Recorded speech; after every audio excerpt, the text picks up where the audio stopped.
AP రాష్ట్ర హోంమంత్రి అనిత జన్మదిన వేడుకలు అనకాపల్లి జిల్లా సారిపల్లిపాలెంలో ఘనంగా నిర్వహించారు. ఆమె పుట్టినరోజు సందర్భంగా ఏర్పాటు చేసిన మెగా రక్తదాన శిబిరంలో సుమారు 300 మంది రక్తదానం చేశారు.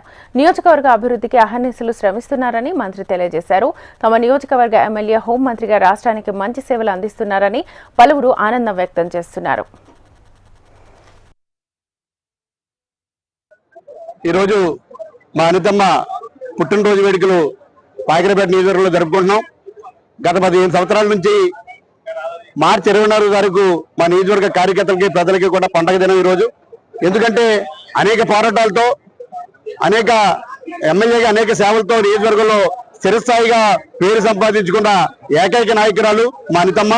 మరి వాళ్ళ అనితమ్మ బర్త్డేకి చాలా మంది తండోపు తండాలుగా మరి ఎవరికి ఏ కొబ్బరి లేనప్పటికీ కూడా తండోపు తండాలుగా ఇచ్చేస్తున్నారు. స్వచ్ఛందంగా ప్రజలు ఇచ్చేస్తున్నారు. మరి నియోజకవర్గంలో ఉన్నతంగా ఉండాలని ఆశీర్వదిస్తున్నారు. ఆవిడ్ని ఈ నియోజకవర్గం అభివృద్ధి చెందాలి, ఈ నియోజకవర్గం ఈడొక్కరితే అభివృద్ధి చేయగలరన్న ఆలోచనతో మరి ఆశీర్వదించడానికి అనేక మంది ప్రజలు మరి అన్ని మతాల వారు అన్ని కులాల వారు కూడా ఇక్కడ విచ్చేస్తున్నారు. మరి అలాగే అందరికి వచ్చిన వాళ్ళందరికీ కూడా ఇక్కడ భోజనాలు ఏర్పాటు చేశాం. అలాగే బ్లడ్ బ్యాంక్ సుమారుగా 500 మంది బ్లడ్ ఇచ్చే బ్లడ్ డొనేషన్ జరుగుతుంది ఇక్కడ. అలాగే మెడికల్ క్యాంప్ కూడా ఇక్కడ ఏర్పాటు చేయడం జరిగింది. మరి ఇవాళ మాకు చాలా ఆనందంగా ఉంది. ఇలాంటి పుట్టినరోజులు ఇంకో 100 పుట్టినరోజులు జరుపుకోవాలని చెప్పేసి అనితమ్మని ఆశీర్వదిస్తూ ఆకాంక్షిస్తూ సెలవు తీసుకుంటున్నాం.